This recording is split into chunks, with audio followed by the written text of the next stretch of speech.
¿Cómo abordar el aprendizaje? De acuerdo con Jung, aprender lleva consigo la adquisición, la construcción y la modificación del conocimiento, estrategias, habilidades, conductas, actitudes y creencias del ser humano. Es dinámico y se da como resultado de la práctica y de las experiencias. El aprendizaje ha sido estudiado desde dos puntos principales. Primero, desde el filosófico a través de la epistemología y de dos posturas importantes.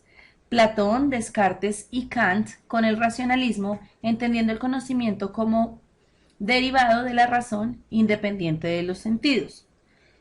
Aristóteles, Luke, Berkeley, Hume y Mill al empirismo, sosteniendo que la experiencia es la razón del conocimiento. Segundo, desde el psicológico, donde el estructuralismo y el funcionalismo, teorías del aprendizaje que influenciaron la historia de la psicología del aprendizaje. El primero asociado con el método experimental al que llamaron introspección, y el segundo asegurando que los procesos mentales y las conductas de los seres vivos aportaban a la adaptación. Después de lo anterior, se comenzaron a consolidar nuevas teorías del aprendizaje, como aquellos principios comprobables que explicaban un fenómeno y que servían como puentes entre la investigación y la educación. Se resaltan dos teorías principales: las conductuales, basadas en los eventos observables, y las cognitivas, que tienen en cuenta las cogniciones, creencias, valores y sentimientos de los aprendices. Las dos teorías abordan de manera diferente los mismos temas que consideran fundamentales, como son la forma en que se da el conocimiento, la memoria, la motivación, la transferencia, la autorregulación y la instrucción. Ahora hablemos sobre las bases biológicas del aprendizaje. Son importantes ya que si se conoce cómo se aprende, existirán más herramientas para saber cómo se enseña. La neurociencia del aprendizaje es la ciencia sobre la relación que hay entre el sistema nervioso del aprendizaje y la conducta. Se comienza en el sistema nervioso central, que es el responsable de la conducta voluntaria. A él lo conforman el cerebro y la médula espinal. El cerebro es el órgano donde ocurre el aprendizaje.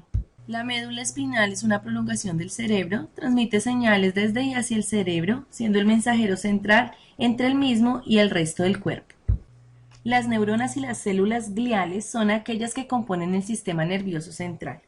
Las neuronas envían y reciben información a lo largo de los músculos y órganos. Estas células no se regeneran igual que otras células. Se comunican entre sí por señales eléctricas y reacciones químicas.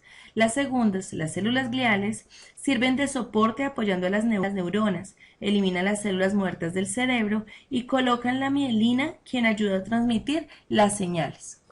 La sinapsis es la conexión entre las terminales de los axones y las terminales de las dendritas. El proceso comienza como una reacción eléctrica en las neuronas y el axón, luego pasa a ser reacción química en el espacio sináptico gracias a los neurotransmisores y por último vuelve a ser una respuesta eléctrica en la dendrita. El proceso se repite a gran velocidad, dándose así el aprendizaje. De tal manera, encontramos la relación entre el aprendizaje y sus bases biológicas. Desde una perspectiva neurocientífica, el aprendizaje es un cambio en la receptividad de las células provocado por las conexiones neuronales que se forman, fortalecen y conectan con otras a través del uso, de acuerdo con Jensen y Wolf. Al hablar del cerebro y su estructura, rescato tres o cuatro partes principales. La corteza cerebral, donde sus pliegos permiten una superficie mayor y por tanto mayor número de neuronas y de conexiones. Es el área central involucrada en el aprendizaje, la memoria y el procesamiento de la información sensorial. El tálamo, que permite que la información recibida por los sentidos llegue a la corteza.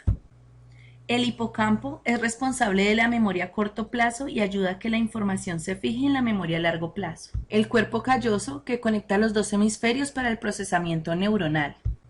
Y los lóbulos occipital, parietal, temporal y frontal, que en su conjunto son responsables del lenguaje y de distinguirnos entre el aprendizaje entre el hombre y los animales.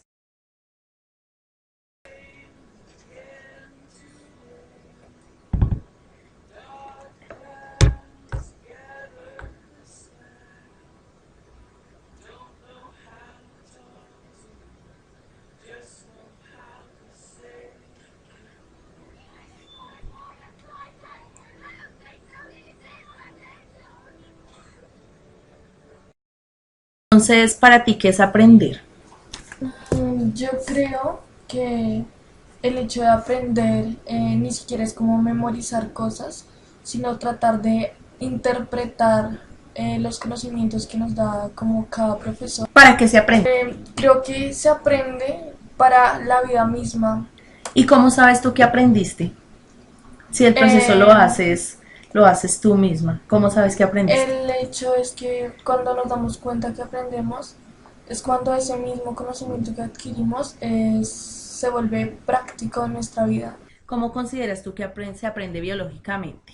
Como lo dije anteriormente, desde las mismas capacidades mentales. La diferenciación que hay de una persona a otra es como su estado psicológico. El aprendizaje, aunque se da en el sistema nervioso central, es regulado por el entorno.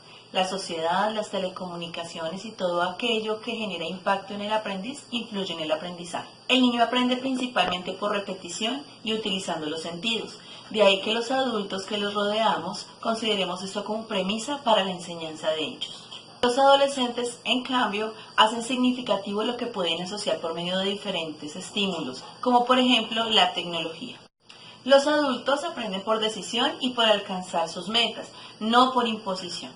Muchísimas gracias y espero que el video sea del agrado de todos.